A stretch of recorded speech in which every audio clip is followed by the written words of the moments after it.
They seemed like an ordinary couple, never thinking it would end up like this.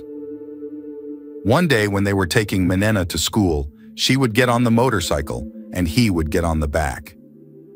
This account by Virginia, one of Florence Susana Guineasu's neighbors in Mendoza, Argentina, is a reflection of how difficult it is to recognize the warning signs when there is an abusive man in the family. In this case, which emotionally affected all Argentinians, no one suspected how dangerous Ignacio Agustin Noto, Florence's former partner, was. Florencia Susana Guineasu was born in La Consulta, a city in the province of Mendoza, Argentina, on March 30, 1994. Details of her childhood and adolescence have not come to light, although it is clearly evident that sports, and especially soccer, were her passion. She was a player at the Atlético Argentino Soccer Club in San Jose in Guayaquil and continued to play soccer as she grew older. She was also into other sports such as rugby and CrossFit. When she was about 22 years old, Florencia became pregnant with her first child, whom she named Milo, and 2 years later, she gave birth to Amber. It was reported about the parents of her children that both were Border Patrol agents and, like Florencia, were from La Consulta. A friend of the athlete, identified by the media only as Marina, noted that both men were always present in their children's lives, although custody was held by Florencia with the unconditional support of her mother and a sister who worked at the correctional facility, whose names were not disclosed to the media. The girl graduated as a technician in hygiene and security work at the Higher Educational Institute, Valle de Uco, in the province of Mendoza, but then pursued other activities unrelated to her profession. Her athletic performance and athletic figure, achieved through great efforts to stay in shape, led her to model for sportswear and lingerie brands. She also shot videos and made commercials which she posted on her social media accounts. Her acquaintances considered her a multifaceted woman, as she was able to do many things at the same time.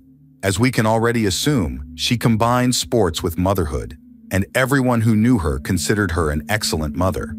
In order to survive, she sold different things, sold clothes. And in addition, due to the proximity of the province of Mendoza to Chile, she went to the neighboring country to buy electronics. These electronics she then sold among her acquaintances. Florence was indeed considered a very real woman to everyone, a woman who overcomes hardships, fights for her children, and always smiles at everyone. This was a woman who deserved the best in life, but unfortunately, a man appeared on her way who shattered all her dreams and illusions. As part of her activities in the sports field, Florence met a man 2 years older than her named Ignacio Agustin Noto, who was from Nequén, whom everyone knew as Nacho. He was 1 cm tall, played rugby, went to the gym, and had an athletic and muscular body. As he himself told Florence's friends, he made his living as an accountant. When Ignacio and Florence began their romantic relationship, everything seemed to be going smoothly. In public, they looked happy and seemed to get along well, but in reality, the situation at home was quite different. Florence told her friends that this man was very controlling, very jealous, and on top of that, he absolutely hated her social media activity. Florence was very charismatic, and every time she posted something on her social media, she would get a lot of likes, and her number of followers was constantly growing. This was totally disliked by her partner, but she never thought about stopping this activity because it was an important source of income for her family. One of Florence's friends, who asked to keep her identity secret, told the Argentine publication that she told him that her partner always followed her. In addition, her friends thought the man was too controlling and even obsessed with her. Despite all this, they decided to continue their relationship and start building a future together. To some, they were married, while many thought they were just living together. They rented an apartment in a residential neighborhood. Despite Ignacio's jealousy, Florence tried to maintain her independence, which sometimes led to breakups, but then he would apologize and they would get back together. It was also revealed that their quarrels became increasingly violent and escalated to physical contact. Although he was taller and stronger, she told her friends that she was defending herself. According to the girl's friends, although none of them saw her being beaten, she often hid it with makeup, so no signs of violence were visible. Ignacio's need for attention led him to compete for Florence's attention with her son Milo. Sometimes the couple's friends saw him treat the little one with disdain, showing no care or understanding for him. In regard to Florence's daughter, he was a little more tolerant. One of the things that Florence's friends noticed was that in the last quarter of 2023, she began to become very distant from her group of friends. Although she had previously distanced herself from them, this time it was more noticeable. She attributed this to Ignacio not allowing her to see her friends, and many of her friends did feel that way. However, many others thought that maybe she was exaggerating what she was saying about Ignacio, because when he would go out with his girlfriend's friends, he seemed happy, joking around, being charming and chatty. Everyone said he was an amazing person, and so many people began to think that maybe Florence wasn't telling the truth. I wonder if many people began to wonder if it was possible that Florence wasn't telling the truth. But in the end, as we learn from this story, Florence was indeed describing Ignacio's true nature. The other thing that the girl's friends mentioned was that he forbade her from going to soccer practice, which caused them to have many fights. He would say that he didn't want her to go to soccer practice anymore. He didn't want her to play. He wanted her to just be at home with him. But she never obeyed, and so they would often fight about it. At the same time, Florence started to discover her artistic talent, as she was also a tattoo artist, and promoted herself on social media, which Ignacio totally disapproved of. The couple's quarrels became increasingly heated, as we already know, to the point where they escalated to physical violence, and sometimes Florence had to call the police. Once she even went to the police with a friend, but didn't file a report because Ignacio promised her that he would change and assured her that he wouldn't raise his hand against her again. However, despite her partner's promise, nothing changed. In November 2023, a friend named Joanna came to Florence again to file a complaint against Ignacio. This time, Florence stated that she had broken up with her partner the week before, but he refused to leave the house, which she found unbearable, not only for herself but also for her children, because the man was extremely violent. In addition, in the same statement, Florence indicated that Ignacio had stolen money from her. According to Florence's friend, Ignacio's mother, who was from a wealthy family, apologized and offered to return what was stolen. One of Florence's demands was that a no-approach order be put in place because Ignacio not only continued to live in her home, but stalked her everywhere. The authorities said that a psychological evaluation was necessary, and although a warrant had been issued for this, it could not be executed immediately. It had to wait at least a week.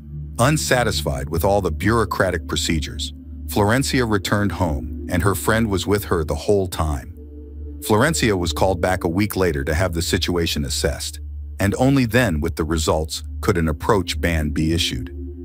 It was a very long week for someone who was psychologically stalked by the aggressor everywhere, even on social media and even on Netflix, since they shared an account. When the restraining order was finally issued, Ignacio ignored it and became a sort of shadow for Florencia, following her everywhere. In December 2023, Ignacio begged and pleaded with Florencia for forgiveness, trying to persuade her to resume the relationship and allow him to return to live with her. However, Florencia remained firm in her decision not to resume any romantic relationship with Ignacio. Faced with the failure of this strategy, Ignacio began to elicit pity from Florencia, saying that he was without a home, a job, and was having problems with his family. Seeing this, Florencia decided to let Ignacio return to her, mainly because she felt very sorry for him and did not want him to suffer. Over the following months, things continued the same way, with Ignacio continuing to be a shadow for Florencia, obsessing over her and following her everywhere. This continued through the first quarter of 2024, until April came.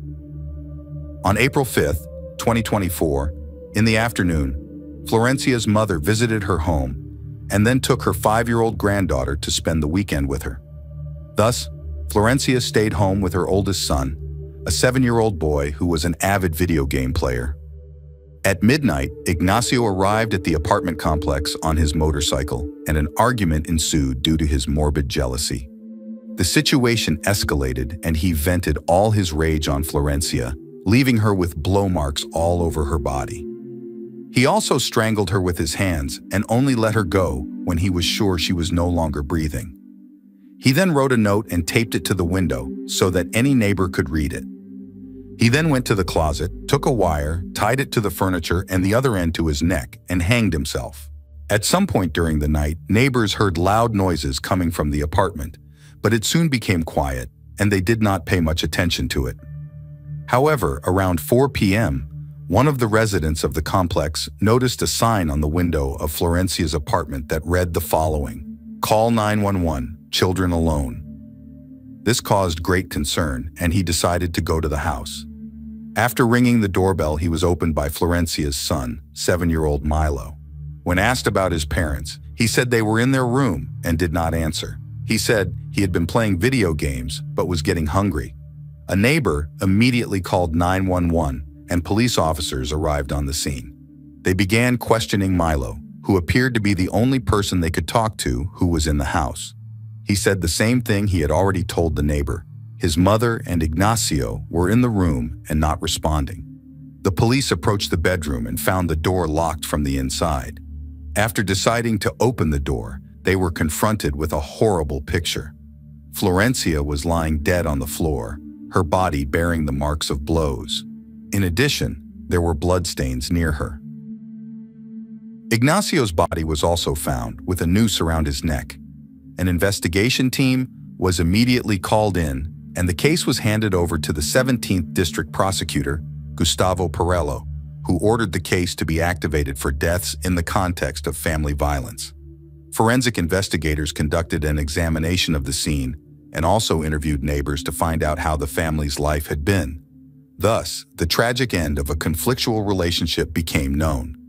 When the media arrived on the scene, the neighbors expressed caution and said that they had not heard anything suspicious and had never noticed any disturbing situations.